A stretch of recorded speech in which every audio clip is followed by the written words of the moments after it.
그 조국 대표는 결국은 검찰개혁을 완수하기 위해서 법무부 장관으로서 그 권한을 가지고 검찰개혁을 완수한 것이 아니라 이상한 경로를 통해서 결국은 검찰의 완전 해체, 결국은 검찰청이 없어지고 기소청으로 가는, 그게 좀 필연적이에요. 때로는 정말 상상하지 못했던 이상한 경로를 통해서 글로 가거든.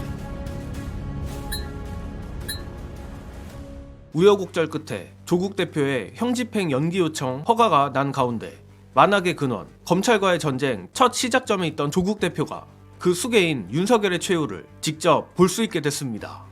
이로써 지난 5년 동안 검찰 및 내란 수괴 윤석열 일당들과 그들에게 일방적으로 사냥을 당했던 이들의 위치가 정확히 반대로 바뀌게 됐는데, 이제는 거진 형장의 이슬 내지는 무기징역 외에 다른 결말은 없어 보이는 윤석열이 아닌 그 괴물의 본진 검찰을 해체하는 일만이 남았습니다.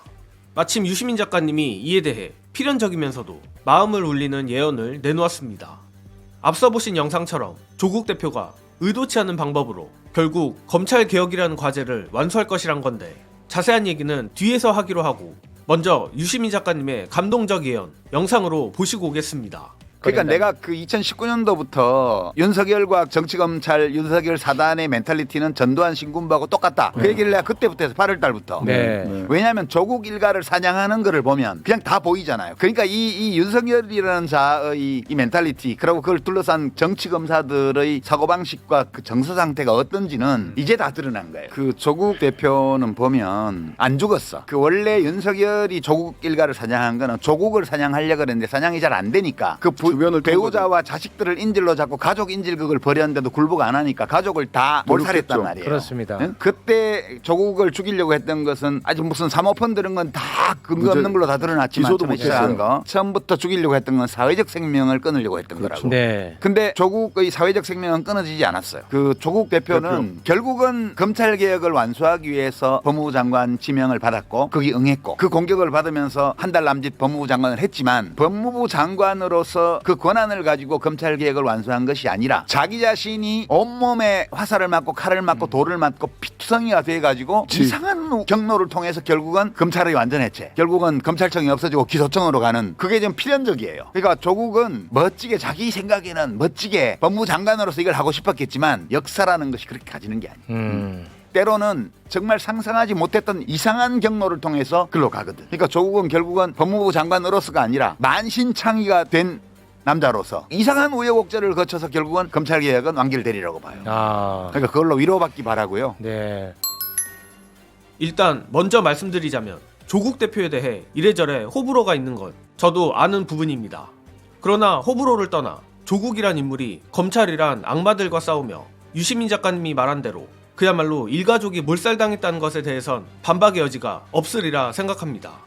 또한 5년 전 저 검찰의 악마성을 반에 반만이라도 본받아 그 당시에 검찰청을 해체했던가 검찰의 수사 권한을 전부 폐지했다면 지금 같은 비극은 안 일어났을지도 모릅니다. 그러나 조국 일가족의 비극부터 시작해서 이재명 대표의 대선 패배 등 전 국민적 집단 광기로 완성된 줄 알았던 검찰 쿠데타의 결말은 아이러니하게도 검찰의 필연적 해체는 물론 국민의힘이라는 반국가 세력의 정당 해산으로까지 번지는 중입니다. 이런 것만 봐도 유시민 작가님이 말한 것처럼 역사는 정말 이상한 방식으로 흐른다는데 동의를 안 할 수 없는 부분인데, 결국 시간이 얼마나 걸릴지는 모르겠지만 세상사 사필귀정이란 말입니다. 고로 검찰개혁이라는 시대정신에 맞선 역사의 죄인들이 여러 잡기술로 잠시나마 시간은 늦출 수 있었지만 오히려 시간을 늦춘 만큼 그들은 더 거대한 역사의 심판을 맞게 된 것입니다. 물론 아직 공화국의 반격은 시작도 하지 않았고 미래에 또 어떤 비극이 일어날지 알 수 없습니다.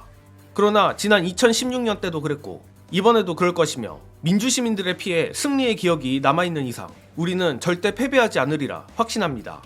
그리고 조국 대표는 전쟁에서 중상을 입어 잠시 전장을 떠나지만 여전히 우리에겐 이재명 대표가 남아있으며, 그렇기에 이재명 대표는 우리가 끝까지 지켜내야 합니다. 아니나 다를까 유시민 작가님도 이 부분을 지적했는데, 어찌 보면 검찰보다도 더 근원적 악이라 볼 수도 있는 언론의 최후 저항입니다.